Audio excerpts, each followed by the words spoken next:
अविद्या क्षेत्रमुत्रेषां प्रसुप्त तनु विच्छिन्न उदाराणाम। शब्दार्थ: अविद्या क्षेत्रम बराबर अविद्या क्षेत्र अर्थात उत्पत्ति की भूमि है। उत्रेषाम बराबर अगलों की।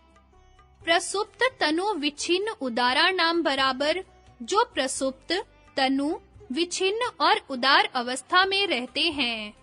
अन्व्यार्थ: प्रसुप्त तनु विच्छिन्न और उदार अवस्था वाले अस्मिता आदि कलेशों का अविद्या क्षेत्र है।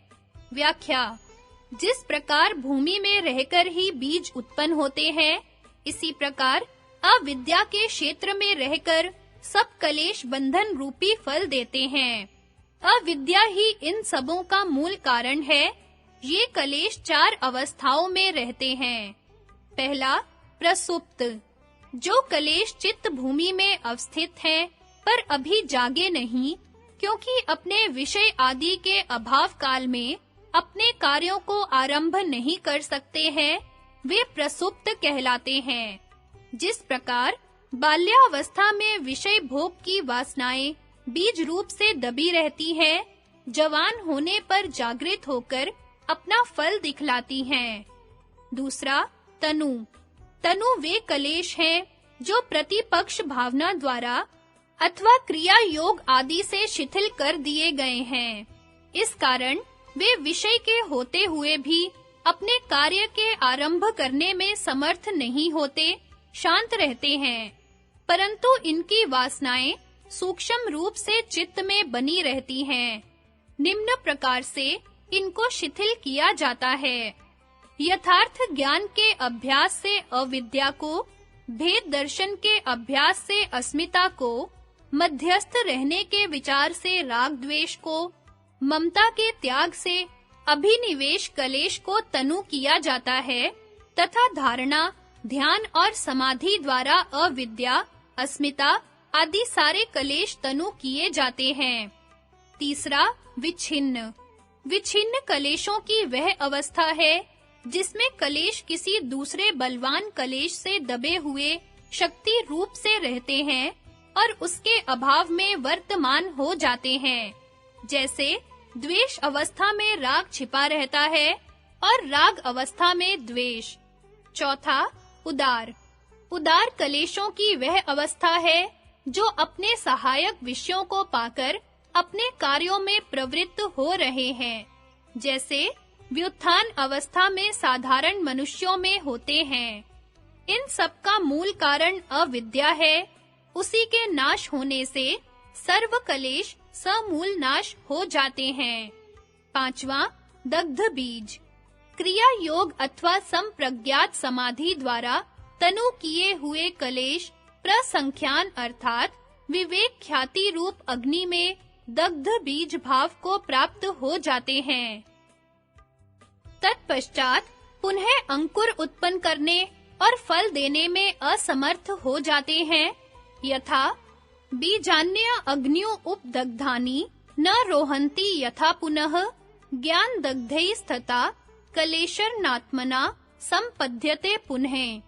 जिस प्रकार अग्नि से जले हुए बीज फिर नहीं उगते हैं, इसी प्रकार विवेक ज्ञान रूप अग्नि से जले हुए कलेश फिर उत्पन्न नहीं हो सकते। शंका। सूत्रकार ने कलेशों की इस 5वीं दग्ध बीज अवस्था का वर्णन इस सूत्र में क्यों नहीं किया? समाधान। सूत्रकार ने इस सूत्र में अविद्या क्षेत्र इस पद से कलेशों की अविद्या मूलक चारों हेय अवस्थाओं का ही निरूपण किया है। कलेशों की 5वीं दग्ध बीज अवस्था अविद्या की विरोधी होने से उपादेय है, अतः उसका इनके साथ कथन करना ठीक न था। इन 5वीं दग्ध बीज अवस्था वाले कलेशों की निवृत्ति किसी प्रयत्न विशेष की अपेक्षा नहीं रखती। असंप्रज्ञात समाधि द्वारा उनके धर्मी चित्त के अपने कारण में लीन होने के साथ उनकी स्वयं ही निवृत्ति हो जाती और कैवल्य अवस्था में चित्त के अपने स्वरूप से नाश होने के साथ इनका भी नाश हो जाता, जैसा कि इसी पाठ के 10वें सूत्र में बतलाया गया है। ते प्रति प्रसव हेया सूक्ष्माः। विशेष वक्तव्य। समाधिपाद सूत्र 19 के सदृश इस सूत्र की व्याख्या में भी कई भाष्यकारों ने कलेशों की प्रसुप्त अवस्था के समझाने में प्रसुप्त कलेशों का उदाहरण विदेह और प्रकृति लयों के कलेशों से देकर विदेह और प्रकृति लयों के संबंध में भ्रांतिजनक अर्थ किए हैं। इसका आधार भी वाचस्पति मिश्र की ही व्याख्या है, जिसका इन सब ने अनुकरण किया है। वाचस्पति मिश्र ने सूत्र की व्याख्या के अंत में यह श्लोक दिया है, प्रसुप्तास्तत्वलीना नाम तन्वस्थाश्च योगी नाम विच्छिन्नोदार रूपाश्च कलेशा विषय संगी नाम। तत्वलीनों के कलेश प्रसुप्त, योगियों के तनु और विषयी पुरुषों के कलेश विच्छिन्न और उदार होते हैं। तत्वलीनों से अभिप्राय विदेह और प्रकृति लय लिया है। उन्हें अज्ञानी और अयोगी मानकर प्रसुप्त कलेश युक्त सिद्ध करने का यत्न किया गया है। संप्रज्ञात समाधि की चारों भूमियों में उच्चतर और उच्चतम भूमि आनंदानुगत और अस्मितानुगत को विदेह और प्रकृति लय क्रमानुसार प्राप्त किए हुए होते हैं। इन योगियों को अज्ञानी और अयोगी कहना अनुचित है। दूसरा, संप्रज्ञात समाधि में कलेश तनु और विवेक ख्याति में दग्ध बीज भाव को प्राप्त होते हैं। इसलिए इनके कलेश यद्यपि दग्ध बीज भाव को प्राप्त नहीं हुए हैं, तथापि उनके तनु होने में तो कोई संदेह नहीं हो सकता। तीसरा, समाधिपाद सूत्र 32 में एक तत्व के अभ्यास को चित्त की स्थिति का साधन बतलाया है। संप्रज्ञात समाधि में किसी न किसी विषय को ही आलंबन बनाकर धारणा, ध्यान और समाधि लगाई जाती है। फिर इस बतलाई हुई प्रणाली पर चलने वाले साधकों को योग दर्शन के सूत्रों की ही व्याख्या में अयोगी और अज्ञानी कहना कब ठीक हो सकता है। चौथा, फिर भी यदि किसी स्थूल अथवा सूक्ष्म विषय को ध्येय बनाकर समाधि लगाने वालों को तत्वलीन कहा जाए, तो भी यह सीमा वितर्कानुगत और विचारानुगत तक ही रह जाती है। अर्थात उन्हीं दोनों भूमियों में किसी अन्य ग्राह्य विषय को आलंबन बनाना होता है। आनंदानुगत और अस्मितानुगत में तो सारे अन्य विषयों से परे होकर केवल ग्रहण और ग्रहित्र, अहंकार और अस्मिता क्रमानुसार रह जाते हैं। उस उच्चतर और उच्चतम सत्व के प्रकाश में कलेश बिना तनु हुए प्रसुप्त कैसे रह सकते हैं। पांचवां, यदि इस अवस्था को भी अविद्या और अज्ञान में समझा जाए, तब भी कलेशों की इस अवस्था को उदार कहना होगा, न कि प्रसुप्त। विदेह और प्रकृति लयों की इस प्रकार अधोगति की अवस्था दिखलाना सूत्रकार के आशय के विरुद्ध है।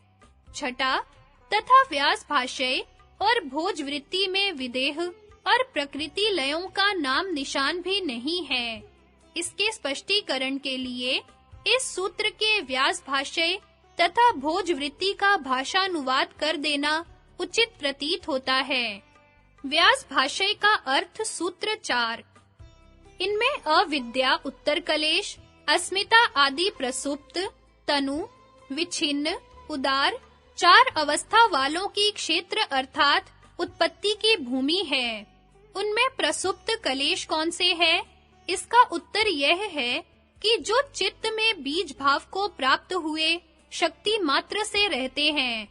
आलंबन अर्थात विषय के सम्मुख होने पर उनकी जागृति होती है।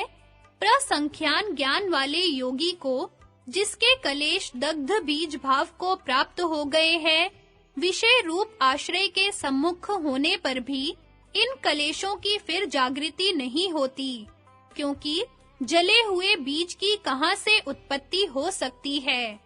इसलिए जिस योगी के कलेश क्षीण हो गए हैं, वह कुशल चरम देह कहलाता है। उस योगी में यह 5वीं दग्ध बीज भाव वाली कलेशों की अवस्था है, दूसरे में नहीं। कलेशों के रहते हुए भी उस पांचवी अवस्था में बीज की सामर्थ्य जल जाती है। इस कारण विषयों के सम्मुख रूप से रहते हुए भी उनकी जागृति नहीं होती। सोते हुए कलेशों का स्वरूप और दग्ध बीज कलेशों की अनुत्पत्ति यहाँ तक कही गई है। अब तनु कलेशों की निर्बलता का स्वरूप कहा जाता है। प्रतिपक्ष भावना द्वारा नष्ट किए हुए कलेश तनु होते हैं।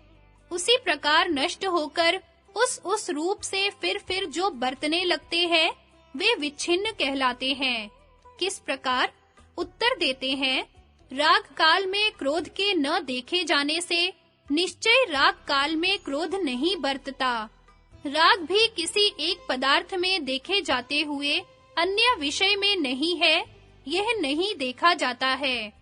ऐसा नहीं है कि एक स्त्री में चैत्र नामी पुरुष प्रीतिमान हो और अन्य स्त्रियों में न हो, किंतु उसमें राग वर्तमान है और अन्य में आगे होने वाला है। यह लब्ध वृत्ति ही तब प्रसुप्त तनु और विच्छिन्न होती है। विषय में जो वर्तमान वृत्ति है, वह उदार कहलाती है। ये सब कलेश विषयत्व को नहीं छोड़ते। तब वे कौन से कलेश नहीं छोड़ते हैं? उत्तर, प्रसुप्त, तनु, विच्छिन्न, उदार चारों नहीं छोड़ते। यह सत्य ही है। तो पुनः इस विशेष रूप हुओं का विच्छिन्नादित्व क्या है? जैसे प्रतिपक्ष भावना करते हुए इनकी निवृत्ति होती है, वैसे ही अपने प्रकाशक संस्कार और विषय के द्वारा प्रकाशित होकर प्रकटता होती है। ये सब कलेश अविद्या के भेद है, क्योंकि सब में अविद्या ही प्रकाशित होती है। जब अविद्या से वस्तु के स्वरूप को धारण किया जाता है, तब कलेश चित्त में सोए हुए अविद्या वृत्ति काल में उपलब्ध हो जाते हैं और अविद्या के नाश होने पर नाश हो जाते हैं।